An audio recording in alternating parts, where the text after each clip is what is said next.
Assalamualaikum warahmatullahi wabarakatuh. Alhamdulillahi rabbil alamin. Wa bihi nasta'inu ala umuri dunya waddin. Ashhadu an la ilaha illallah wahdahu la syarika lah. Wa ashhadu anna Muhammadan abduhu wa rasuluh. Allahumma salli wa sallim ala nabiyyina Muhammad wa ala alihi wa ashabihi ajma'in. Rabbi shrah li sadri wa yassir li amri wahlul 'uqdatam min lisani yafqahu qawli. Amma ba'd. Jamaah kuliah subuh yang dirahmati Allah, kita akan lanjutkan kajian kita tentang eskatologi awal. Saat ini kita akan sedikit berbincang tentang saat ruh keluar dari badan. Bapak Ibu, ada penyair angkatan 45, kita mungkin sering dengar, namanya Khairil Anwar.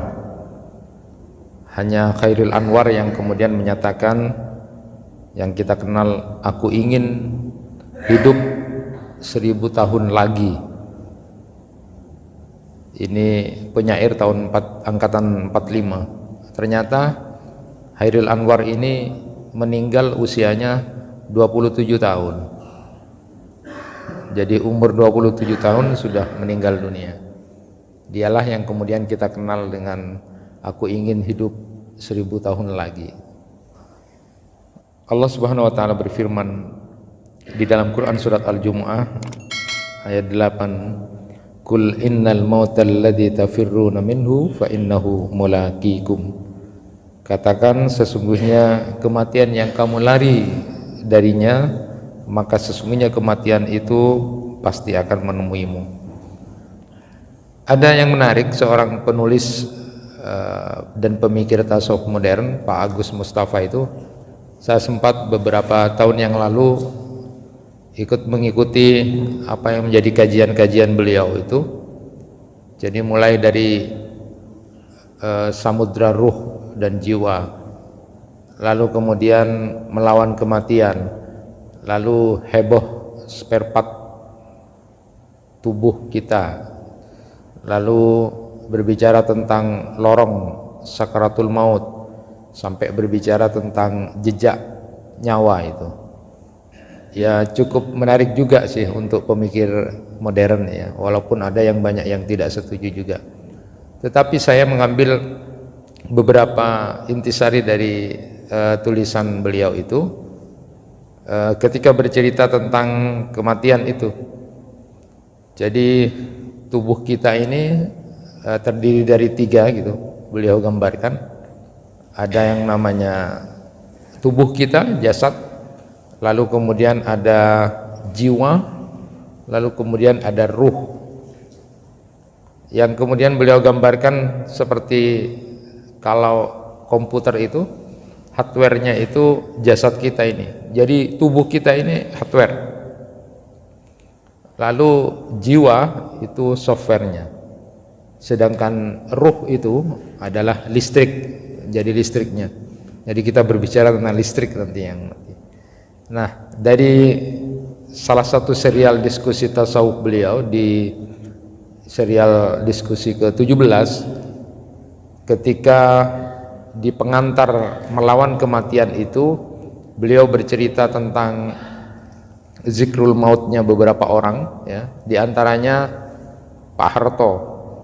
Pak Harto itu kira-kira ketika sakit sudah kritis, usianya pada waktu itu Pak Harto itu 86 tahun. Jadi sudah agak sepuh juga, 86 tahun. Lalu kemudian beberapa organ tubuhnya sudah mulai turun, drop pada waktu itu, lalu dibawa ke rumah sakit. Karena Pak Harto orang terkenal, mantan presiden juga, lalu didatangkanlah, di cerita itu disebutkan 25 dokter ahli, mulai dari profesornya, dokter ahli yang kemudian berembuk bagaimana caranya untuk bisa menyembuhkan Pak Harto pada waktu itu. 25 dokter. Perjuangan para dokter ini akhirnya pada titik akhirnya setelah diberitakan akhirnya Pak Harto meninggal dunia juga ya, dengan usaha yang ada. 86 tahun, cukup lumayan, sudah sepuh juga. Kemudian diceritakan di situ juga bagaimana perjuangannya Pak Dahlan Iskan yang sampai hari ini beliau masih hidup. Pak Dahlan Iskan itu juga bercerita tentang bagaimana dia sakit yang luar biasa di livernya, sampai bolak-balik ke Cina, ke Singapura untuk bagaimana bisa sembuh, Sudah miliaran uang yang dikeluarkan oleh beliau. Beliau adalah CEO Jawa Pos dulu, mantan menteri juga. Nah, intinya pada saat titik terakhir memilih tentang hidup itu, apakah menunggu kematian karena dia sudah tidak mungkin lagi sembuh kecuali dengan transplantasi liver itu, menunggu kematian atau melawan kematian dengan transplantasi liver itu. Lalu kemudian beliau memilih yang kedua dan sudah sembuh, alhamdulillah. Beliau kemudian menulis tulisan cerita tentang bagaimana perjuangan hidup dia sampai sembuh sekarang. Judulnya dulu bukunya Ganti Hati, jadi hatinya yang diganti, dan sampai sekarang pun kemudian hidup. Kemudian yang ketiga, ada cerita juga yang beliau sampaikan di pengantar melawan kematian itu. Ada orang yang kemudian kena ginjal, terus dia berobat, akhirnya pada titik tertentu dia sudah tidak bisa sembuh ya. Dan sekarang dia cuma tinggal harta satu-satunya, rumahnya saja, tinggal rumahnya bersama keluarganya. Pilihannya dia harus juga transplantasi ginjal ya, karena selama ini dia sudah cuci darah gitu. Dan akhirnya di saat sudah tidak menemukan jalan lagi, hartanya sudah tinggal rumahnya, lalu dia berpikir tinggal satu-satunya adalah jalannya adalah transplantasi ginjal itu, tapi tidak dipilih. Ketika ditanya kenapa Bapak tidak memilih untuk menjual rumah lalu transplantasi ginjalnya itu, dia menjawab, saya khawatir nanti ketika saat operasi transplantasi ginjal itu kemudian saya meninggal dunia, rumah sudah dijual, sudah habis semuanya untuk keluarga saya, jadi saya pasrah saja gitu. Saya pasrah saja, kalau sudah diambil minimal saya punya rumah untuk keluarga saya. Itu pikir Bapak itu. Nah, inilah variasi beberapa orang ketika menghadapi atau berhadapan dengan kematian itu.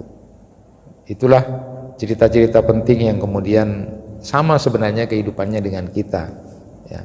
Bapak Ibu jamaah yang dirahmati Allah, kalau kemudian Pak Agus ini menulis lagi tentang heboh seperempat anggota tubuh ya. Jadi sebenarnya dia bagaimana kalau seperti kendaraan orang itu.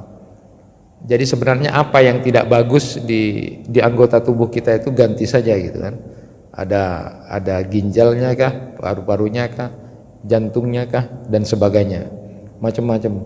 Jadi bagaimana supaya kemudian spare part tubuh itu diganti saja kalau ada yang rusak, itu sama seperti kendaraan namanya, untuk memperpanjang umur. Tapi toh ternyata pada titik tertentu juga akan mati semuanya. Lalu Pak Agus Mustafa bercerita tentang lorong sakaratul maut itu. Kira-kira ketika sakarat itu gimana, terus lalu kemudian bagaimana. Memang masalah ruh dan kematian ini tidak habis-habis untuk dibahas gitu ya. Tapi pada akhirnya ketika ada orang yang mau meninggal dunia, ditaruh di dalam tabung itu untuk melihat ruh itu modelnya gimana, hanya tidak terdeteksi apapun. Hanya sebuah gambaran yang kemudian kalau di film-film itu ada malaikat yang ngambil ruh gitu kan, seperti itu saja gambarannya. Tapi ternyata tidak ada apa-apa. Bahkan ada kemudian penelitian juga meledak saja itu, tidak ada terdeteksi apapun. Lalu sebenarnya kemana kemudian nyawa itu atau ruh itu? Inilah kajian-kajian yang kemudian dilakukan oleh orang-orang ahli tentang itu ya. Kalau kita kemudian kembali kepada Al-Quran, Wa yas'alunaka 'anir ruh qulir ruhu min amri rabbi wa ma utitum minal ilmi illa qalila. Jadi ketika kamu bertanya tentang ruh itu, katakan bahwa ruh itu adalah urusan Allah Tuhanmu, ya. Dan tidak diberi ilmu tentang ruh itu kecuali sedikit. Jemaah yang dirahmati Allah, kita meyakini bahwa kehidupan ini pada akhirnya semuanya akan mati, ya. Itu adalah takdir seluruh makhluk, manusia, jin, malaikat, hewan, seluruh makhluk, laki-laki, perempuan, tua, muda, orang baik, orang jahat, penguasa, rakyat, semua akan mati. Allah Subhanahu wa taala berfirman, kullu syai'in halikun illa wajha.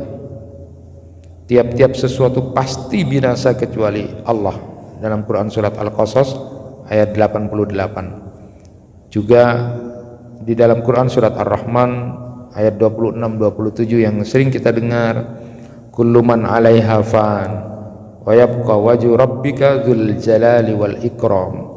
Semua yang ada di bumi itu akan binasa dan tetap kekal zat Tuhanmu yang mempunyai kebesaran dan kemuliaan. Secara khusus kita sering dengar Quran surat Ali Imran 185, kullu nafsin dha'iqatul maut. Tiap-tiap yang berjiwa akan merasakan mati, dan batas waktunya sudah jelas. Walikulli ummatin ajal fa idza jaa ajaluhum la yasta'khiruna sa'atan wa la yastaqdimun. Quran surat Al-A'raf ayat 34.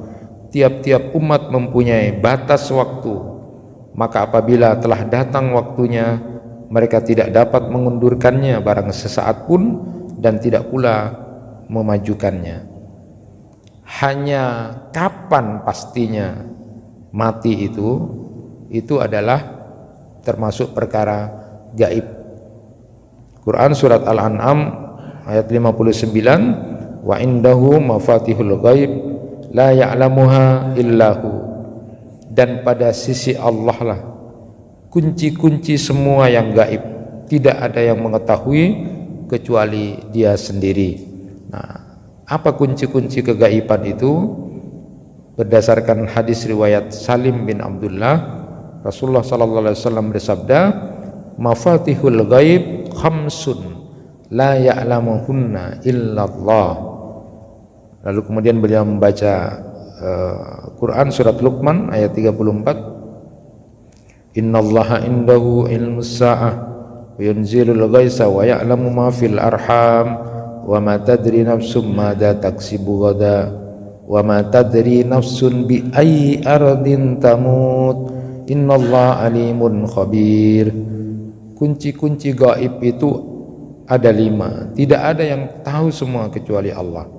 Lalu kemudian beliau membacakan Quran surat Luqman ayat 34, sesungguhnya hanya di sisi Allah sajalah pengetahuan tentang hari kiamat, dan Dialah yang menurunkan hujan dan mengetahui apa yang ada dalam rahim, dan tidak ada seorang pun yang mengetahui dengan pasti apa yang akan terjadi atau yang akan diusahakannya besok hari, dan tidak ada satupun yang dapat mengetahui di mana dia akan mati.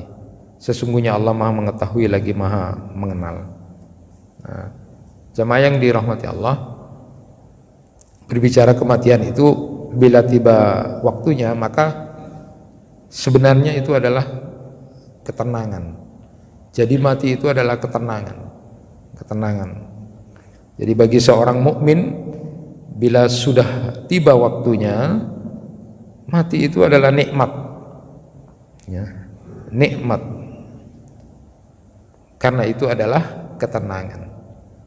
Abu Qatadah meriwayatkan bahwa pada saat Rasulullah sallallahu alaihi wasallam melewati jenazah, Rasulullah sallallahu alaihi wasallam kemudian bersabda, orang yang tenang dan orang lain yang tenang darinya. Kemudian para sahabat bertanya, apa yang dimaksud dengan engkau mengatakan orang yang tenang dan orang lain tenang darinya? Lalu kemudian beliau menyatakan, al-abdul mu'min yastarihu min nasabid dunya wal abdul fajir yastarihu minhul ibad wal bilad wasyajar wad dawab. Seorang hamba mukmin itu dengan kematiannya menjadikan dirinya tenang dari kepayahan dunia. Ada orang yang kemudian berpikir, engkau payah, semekir haria, alaku haria. Jadi kematian itu sebenarnya istirahat, ketenangan yang luar biasa bagi orang mukmin. Sudah tidak lagi disibukkan dengan urusan-urusan dunia. Jadi tenang sebenarnya, nikmat itu.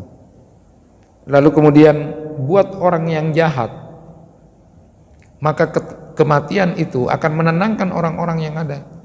Jadi karena dia orang jahat, lalu dia mati menenangkan orang-orang. Jadi orang sudah tenang sekarang karena dia jahat. Jadi bahkan pohon-pohon tenang, kemudian kampung itu menjadi tenang, binatang-binatang pun tenang karena orang itu adalah orang jahat.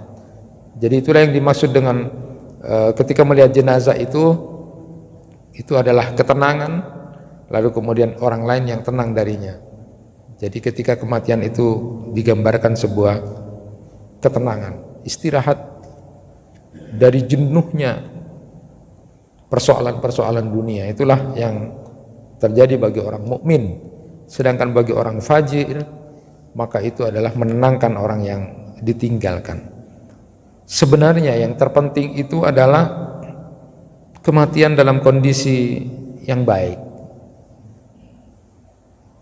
Jadi kondisi muslim, ya, kondisi di mana orang itu berada dalam kepasrahan kepada Allah, lalu dia dalam keadaan bisa mengucapkan kalimat la ilaha illallah. Sebagaimana wasiat para nabi dan rasul kepada putra-putrinya, antara lain misalnya wassabiya Ibrahim bani wa Ya'qub ya baniya innallaha astafa lakumuddin fala tamutunna illa wa antum muslimun. Di dalam Quran surat Al-Baqarah 132. Dan Ibrahim telah mewasiatkan kepada anak-anaknya, demikian pula Yakub, hai anak-anakku, sesungguhnya Allah telah memilih agama ini bagi kamu, maka jangan sekali-kali kamu mati kecuali dalam keadaan berserah diri kepadanya sebagai muslim. Dan kita juga sering diingatkan pada saat khutbah Jumat itu, ayat yang sering dibaca oleh khatib surat Al-Imran 102, ya ayyuhalladzina amanu taqullaha haqqa tuqatih wa la tamutunna illa wa antum muslimun. Juga kita ingat bagaimana Nabi Yusuf yang kemudian diabadikan di dalam Al-Quran surat Yusuf 101, tawaffani musliman wa alhiqni bis salihin. Itulah doa dari Nabi Yusuf. Puncak akhirnya ketika segala sesuatu sudah diperoleh oleh Nabi Yusuf itu, pada akhirnya beliau berdoa kepada Allah, kalau sudah sampai waktunya ya Allah, maka wafatkan aku sebagai seorang muslim dan masukkan aku sebagai golongan orang-orang yang soleh. Itu doanya dari Nabi Yusuf. Yang terpenting sebenarnya adalah bagaimana kemudian mati dalam keadaan baik saja itu, sebagai seorang muslim. Maka para ulama kemudian menyarankan untuk orang-orang yang sudah berumur itu paling tidak lakukan untuk terus melakukan apa yang menjadi kewajiban-kewajiban yang sudah diwajibkan Allah. Jangan pernah sedikit pun tidak berzikir pada Allah. Kemudian biasakan juga menambah dengan amalan-amalan sunnah yang ada, salat, puasa, ataupun amalan-amalan sunnah yang lain. Perbanyak istighfar, perbanyak baca Al-Quran, lalu kemudian teruslah berdoa kepada Allah untuk berakhir dengan keadaan husnul khatimah. Juga tentu disupport, didukung oleh keluarganya, anak-anaknya, cucu-cucunya, tetangganya, dan didukung dengan kesehatan yang ada. Itu saran dari beberapa ulama terhadap orang yang sudah berumur itu. Maka seperti yang berulang saya sampaikan, paling tidak seperti yang disarankan Syekh itu, yang doa yang tidak boleh kita lupa dan sering kita baca di antaranya adalah ya muqallibal qulub tsabbit qalbi ala dinik. Lalu kemudian Allahumma rzuqni taubatan nasuha qoblal maut. Lalu berdoa Allahumma inni as'aluka husnal khatimah. Itu tiga itu yang kemudian harus selalu kita baca. Kenapa?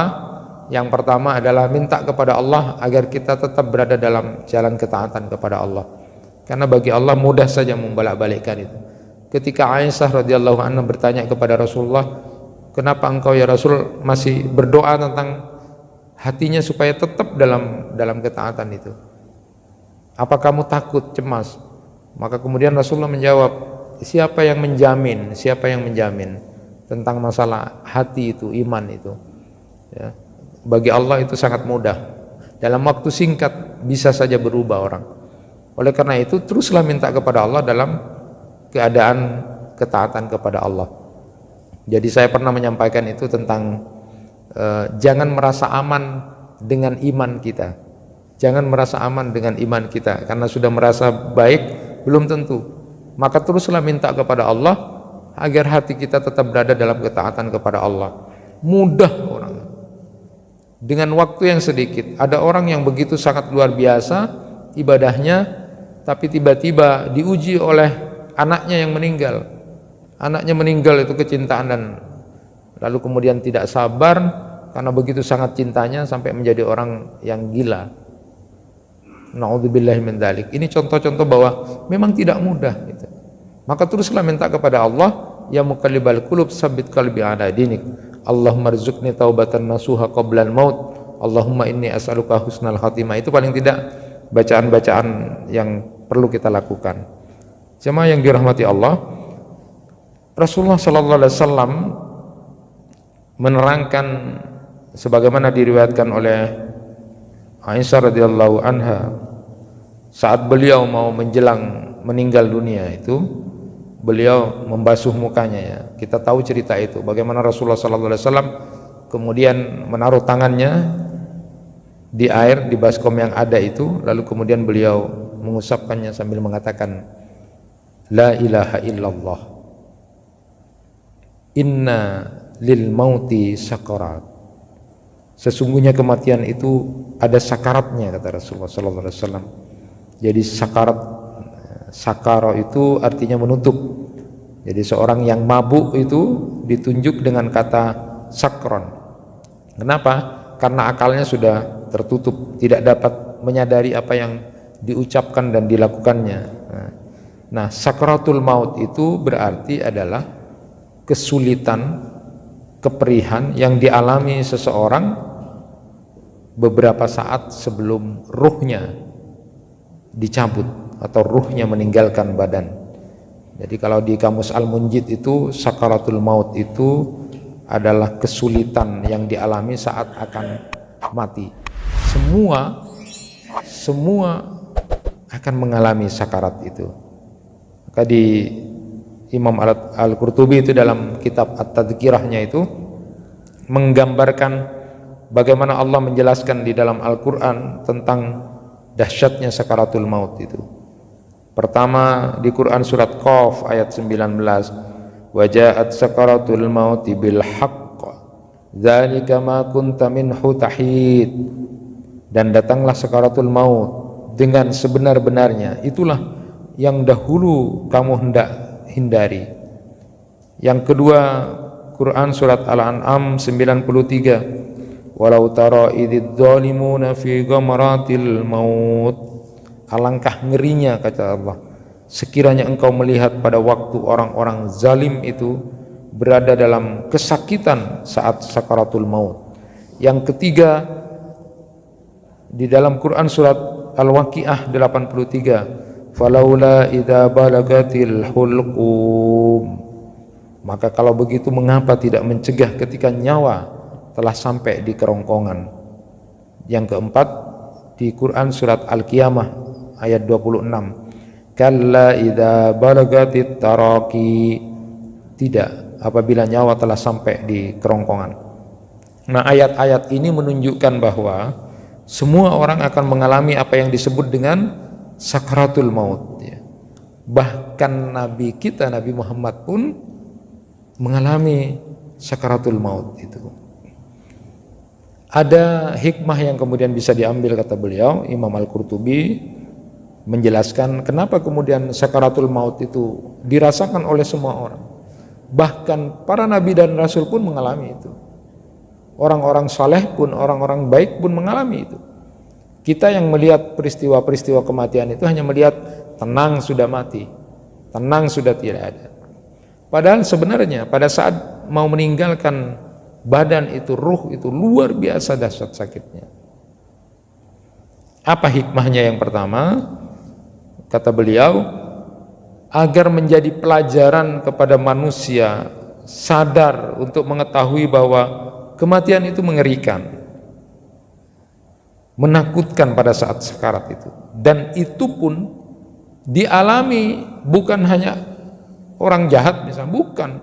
Semua orang akan mengalami, bahkan para nabi dan rasul pun mengalami itu. Orang-orang soleh pun merasakan itu, akan merasakan itu.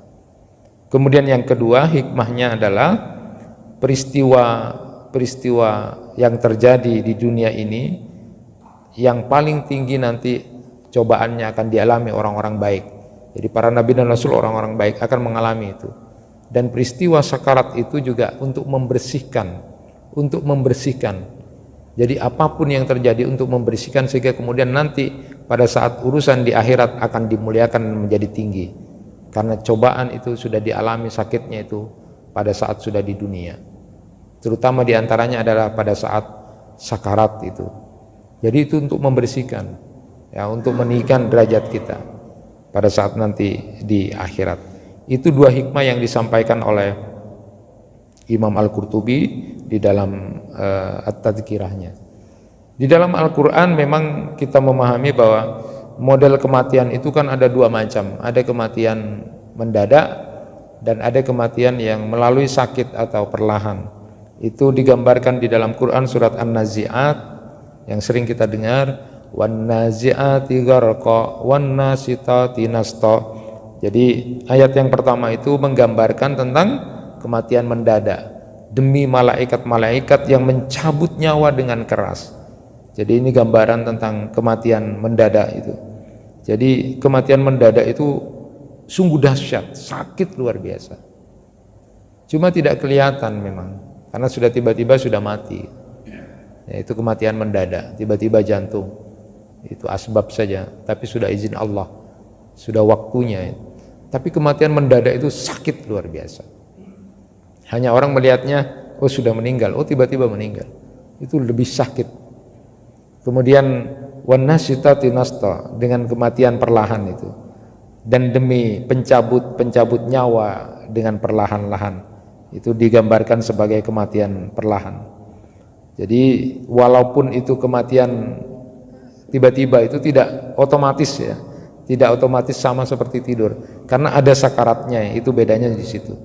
Jadi faktornya adalah ketika tidur itu adalah nyawa diambil dengan tidak sempurna, tetapi kemudian kalau kematian itu nyawa diambil dengan sempurna karena tidak akan kembali lagi, sehingga rasanya begitu sangat dahsyat. Jadi kalau Pak Agus Mustafa itu cuma menggambarkan sederhana saja, walaupun juga banyak orang yang tidak setuju dengan gambaran itu, cuma gambaran sederhananya. Jadi manusia ini adalah tubuh ini hardware-nya gitu, kalau komputer ya komputernya itu. Software-nya itu adalah jiwa, dibedakan juga dengan jiwa, sedangkan ruh itu adalah listrik. Jadi kalau tidak ada listriknya sudah tidak bisa hidup itu. Nah, di dalam Quran surat Az-Zumar ayat 42, Allahu yatawaffal anfusa hina mautiha wallati lam tamut fi manamiha fayumsikul lati qada 'alaiha al-maut wa yursilul ukhra ila ajalin musamma inna fi dzalika laayatil liqaumin yatafakkarun. Allah memegang nyawa seseorang pada saat kematiannya dan nyawa seseorang yang belum mati ketika dia tidur, maka dia tahan nyawa orang yang telah dia tetapkan kematiannya dan dia lepaskan nyawa sampai waktu yang ditentukan bagi orang yang tidur, dikembalikan lagi. Sungguh demikian itu terdapat tanda-tanda kebesaran Allah bagi kaum yang mau berpikir. Sebagai catatan jamaah yang dirahmati Allah, mana kemudian perspektif kematian mendadak dan dengan perlahan atau sakit itu sudah pernah saya sampaikan bahwa hadis Rasulullah SAW yang menyatakan mautul fujaah akhdatu asaf. Jadi mati mendadak itu adalah sesuatu yang sangat serius, sangat menyakitkan sekali ya. Ada hadis Rasulullah SAW yang menyatakan itu.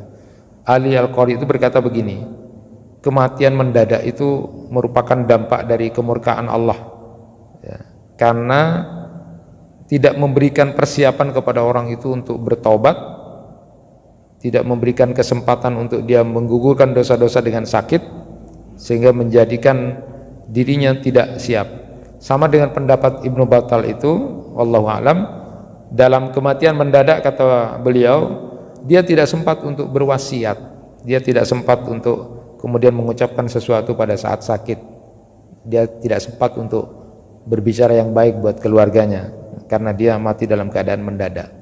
Itu perspektif kematian mendadak yang pertama. Tetapi ada hadis Rasulullah SAW yang lain, riwayat Aisyah radhiyallahu anha, mautul fujaah tahfifun alal mu'min wa ahdatu asafin alal kafir. Jadi kematian mendadak itu menjadi akhadu asaf ya, bagi orang kafir, tapi ya kemurkaan Allah bagi orang kafir. Tetapi kematian mendadak itu adalah sesuatu yang meringankan, sesuatu yang membuat nyaman bagi orang mukmin. Itu hadis yang lain. Jadi kemudian ulama kesimpulannya sebenarnya yang terpenting adalah bukan mati mendadak atau tidak, tetapi adalah dalam kondisi dia dalam ketaatan atau tidak kepada Allah Subhanahu wa taala. Memang kalau dirunut antara kematian mendadak dengan tidak itu sebenarnya tergantung kepada orangnya. Ada orang yang kemudian sudah begitu sangat senang untuk berjumpa dengan Allah, maka kematian mendadak pun sesuatu yang ringan dan baik, karena dia sudah senang ingin bertemu dengan Allah. Jadi pada orang-orang saleh pun ya senang aja mau bertemu dengan Allah kapanpun itu. Jadi kematian mendadak atau tidak ada persoalan. Tetapi kematian mendadak ini menjadi sesuatu yang menakutkan, mengerikan kepada orang-orang yang tidak sempat bertaubat, tidak sempat berwasiat, dan tidak diberikan kesempatan dengan sakit sebelum mati itu untuk menggugurkan dosa. Itu salah satu perspektif dari pandangan ulama tentang masalah tentang kematian mendadak atau kemudian melalui sakit. Nah, jamaah yang dirahmati Allah, yang menarik adalah ketika juga pernah saya sampaikan tentang buku Musyahadatut Tabib Al-Qasas Al-Waqi'iyah itu, yang ditulis oleh Dr. Khalid bin Abdul Aziz Al-Jubair, salah seorang dokter di Riyadh di Arab Saudi. Beliau menulis catatan tentang beberapa model kematian orang yang mati di rumah sakit. Dia bersama rekan-rekan dokter yang lain menulis catatan model-model kematian orang-orang yang ada di rumah sakit itu, karena setiap waktu, setiap hari bertemu dengan orang-orang yang kemudian meninggal dunia itu.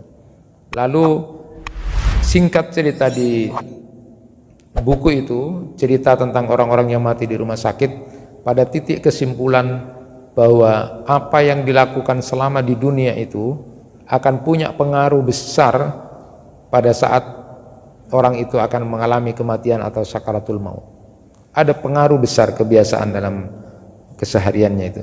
Ada orang yang kemudian disebutkan, ada banyak cerita, di antaranya saya sampaikan, ada seorang jamaah pingsan di waktu sholat subuh, kemudian dia dibawa ke rumah sakit, berzikir, ternyata ketika di jalan itu dia berzikir, padahal dalam kondisi yang sudah pingsan itu. Sampai di UGD pun begitu ya. Dia sebenarnya sudah tidak sadar, tapi ada detak jantung yang kemudian dia terdengar berzikir. Itu luar biasanya. Sampai kemudian ketika sudah di ICU itu dan kemudian dokter memeriksa dia mengatakan sudah tidak usah, karena sebentar lagi saya akan mati gitu. Itu kata orang itu. sebentar lagi saya akan mati, sudah terlihat surga itu.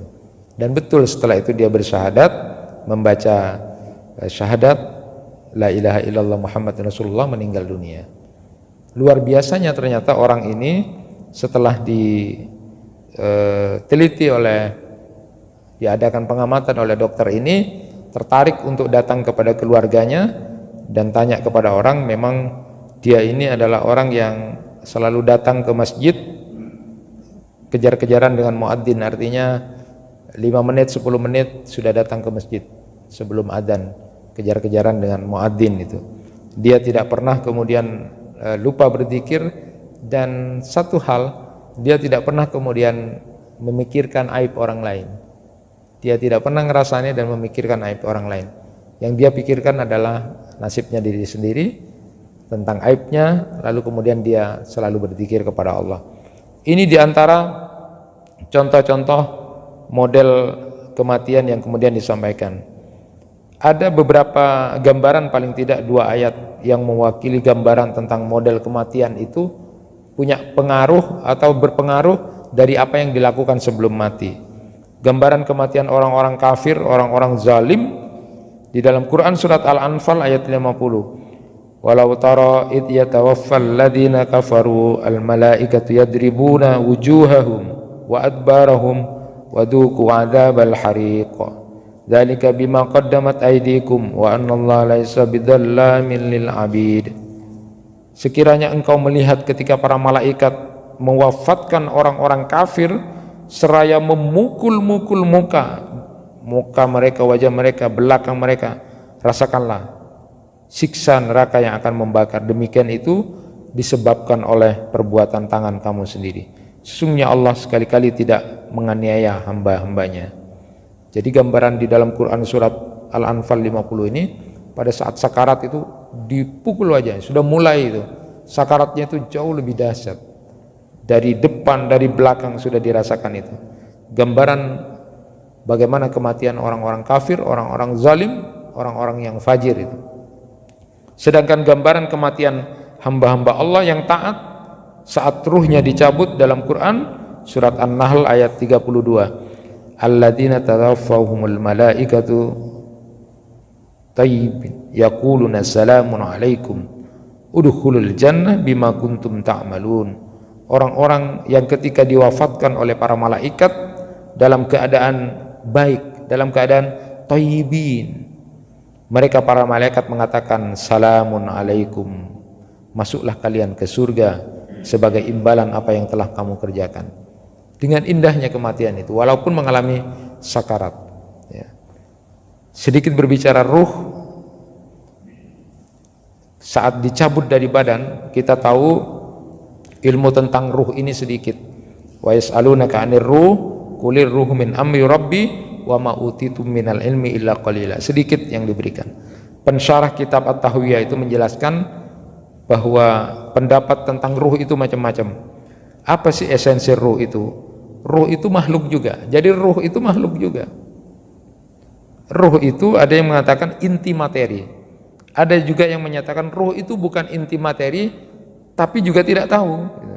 Ada yang mengatakan ruh itu terdiri dari beberapa unsur.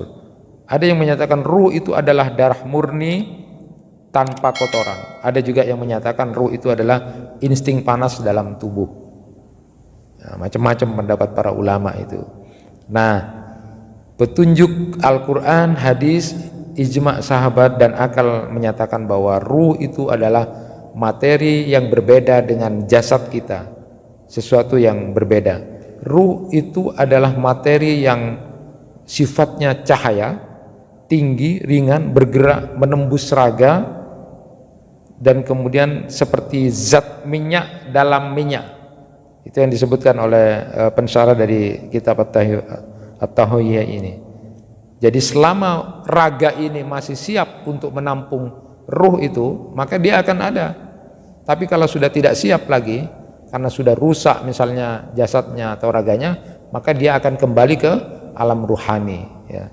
Di mana ruh yang kemudian akan kembali ke alam yang sebenarnya. Lalu kemudian di mana ruh itu pada saat ada dalam jasad kita? Syekh Ibnu Taimiyah itu menyatakan bahwa ruh itu tidak berada pada satu anggota tubuh kita, tidak ada pada anggota tubuh secara khusus, ada di kaki kah, ada di dada kah, tidak. Tapi kata beliau, ruh itu mengalir di jasad secara keseluruhan. Jadi secara keseluruhan itu ya ruh itu. Maka kalau ada orang mau meninggal itu lihat ruhnya sudah jalan itu, ada di kakinya, ada di tangannya. Tidak. Kata beliau, ruh itu tidak berada pada satu anggota tubuh secara khusus, tetapi ruh itu mengalir ke seluruh jasad secara keseluruhan.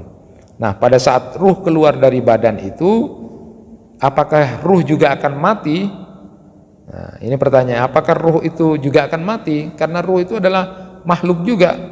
Nah, menurut Ibnu Qayyim berpendapat bahwa sebagian berpendapat bahwa ruh itu juga akan mati dan merasakan kematian, karena ruh itu juga adalah makhluk. Tetapi sebagian lagi berpendapat bahwa ruh itu tidak mati, karena ruh itu diciptakan untuk abadi. Yang mati hanya raganya saja, tetapi kalau ruhnya tidak mati. Ini pendapat yang berbeda. Tetapi kemudian saya juga setuju dengan pendapat Ibnu Qayyim dalam hal ini. Beliau menyatakan yang tepat itu adalah kematian ruh itu adalah saat berpisah dari raga kita. Kalau itu diartikan kematian, ya seperti itu, sudah mati, selesai. Tetapi bukan berarti kematian itu bahwa ruh itu akan lenyap, tidak. Karena nanti ruh itu akan kemudian kembali. Karena yang akan merasakan siksa itu nanti pada saat di alam berikutnya. Nanti kita akan bahas tentang alam barzah. Jadi kalau diartikan bahwa ruh itu akan mati karena seperti makhluk, maksudnya adalah ketika berpisah dengan raga atau berpisah dengan jasad, yaitulah kematian, matinya ruh itu. Tetapi kalau yang dimaksudkan bahwa ruh itu menjadi lenyap setelah kemudian mati, itu bukan seperti itu, karena ruh itu masih ada. Itu pendapat dari Ibnu Qayyim. Sekedar catatan tambahan buat kita jamaah yang dirahmati Allah, bahwa saat ruh itu diambil, maka pandangan kita akan mengikuti ruh itu saat dicabut. Innar ruha idza qubida tabi'ahul basar. Sungguh pandangan itu mengikuti ruh saat dicabut. Maka kemudian biasanya melihat ke atas, maka kita dianjurkan untuk kemudian menutup matanya. Diriwayatkan Nabi SAW bersabda, alam tara insan idza mata sakhasa basaru qalu bala qala fadzalika hina yatba'u basarahu nafsah. Bukankah kalian melihat seorang yang saat mati menengadahkan pandangannya? Lalu kemudian para sahabat menjawab, betul ya Rasulullah. Kemudian beliau menyatakan bahwa saat pandangan itu mengikuti ruhnya, jadi melihat ke atas. Yang kedua, orang mukmin wafat dengan keringat di dahi. Ini yang menarik. Nabi SAW bersabda, al-mu'min yamutu bi'arakil jabin. Orang mukmin itu meninggal dengan keringat di dahinya. Nah, Imam Al-Qurtubi itu dalam kitab At-Tadhkirahnya itu menyatakan bahwa sungguh orang mukmin itu meninggal dengan kesalahan-kesalahan yang masih ada, kemudian dibalas saat mati, karena itulah dahinya berkeringat. Jadi tanda orang mati baik itu kan, kenapa dahinya kemudian disebutkan berkeringat? Jadi kalau dahinya berkeringat itu, ini adalah orang mukmin itu, karena kata beliau bahwa orang ini juga masih punya kesalahan-kesalahan. Dia orang mukmin tapi punya kesalahan-kesalahan. Dari saking malunya kepada Allah, malu bertemu dengan Allah, pada saat sudah sakarat itu, semua anggota tubuh tidak bisa bergerak lagi. Yang bisa bergerak cuma yang atas. Sehingga kemudian keringat mengumpul di sini semua. Karena malu mau bertemu dengan Allah. Tapi itu tanda yang baik. Ketika saat berkeringat di dahinya itu. Itu kematian orang mukmin yang baik. Karena dia malu bertemu dengan Allah. Karena dia masih punya kesalahan-kesalahan. Tapi itu baik. Karena semua anggota tubuhnya sudah tidak bisa bergerak. Yang bisa bergerak di situ adalah atasnya saja. Atas. Sehingga kemudian mengumpul keringat di dahinya. Nah, jamaah yang dirahmati Allah, terakhir bahwa sebenarnya istilah husnul khatimah itu maupun su'ul khatimah itu di dalam Al-Quran memang tidak disebutkan. Begitu juga di hadis.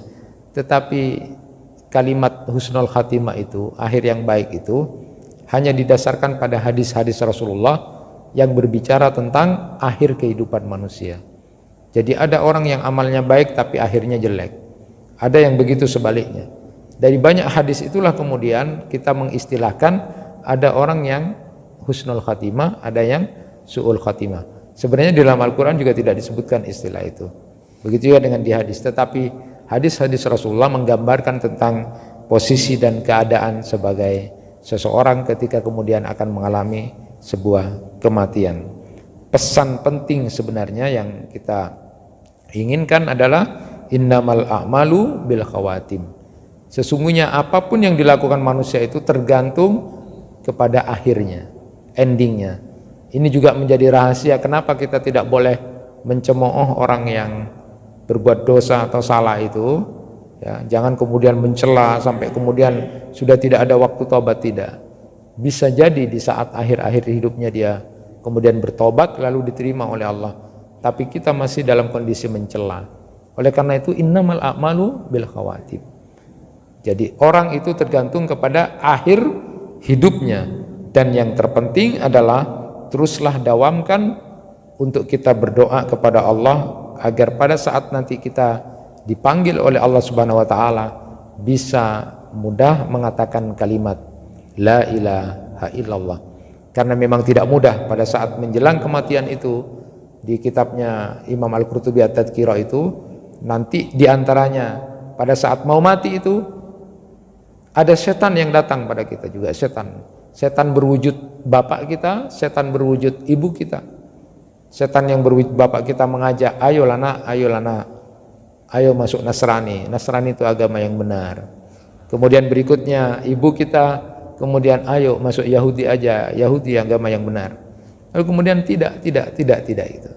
Jadi ketika menalkin itu jangan kemudian dikomentari. Ada orang menalkin mau mati, la ilaha illallah. Tidak. Itu waktu ditalkin mengucap tidak gitu. Jangan sembarangan menuduh orang itu ya. Artinya pada saat kita menalkin orang bisa jadi saat itu juga ada setan. Oleh karena itu ketika menalkin kalau sudah pernah mengatakan la ilaha illallah sudah selesai. Tidak usah diulang-ulang lagi, datang lagi la ilaha, itu jadi bingung. Seandainya bisa bicara ambulah ngamuk gitu. Jadi cukuplah kita diperintahkan untuk menalkin orang yang sudah mau meninggal, tetapi jangan kemudian membuat orang yang mau meninggal dalam keadaan pusing, posang, jangan. Jadi harus pelan-pelan, bergiliran, tidak semuanya la ilaha itu bingung. Jadi kalau sudah pernah ada yang mendengar tadi sudah mengatakan la ilaha illallah sudah cukup. Jangan dibuat pusing karena itu masih dalam keadaan yang luar biasa. Teruslah berdoa kepada Allah Subhanahu wa taala agar kita menjadi hamba Allah yang husnul khatimah, mengakhiri hidup ini dengan baik pada saat dipanggil oleh Allah Subhanahu wa taala, karena itu adalah sebuah ketenangan untuk kita istirahat dan bisa menghadap Allah dengan penuh kebaikan. Itu yang bisa disampaikan, mudah-mudahan bermanfaat, kurang lebihnya mohon maaf. Wassalamualaikum warahmatullahi wabarakatuh.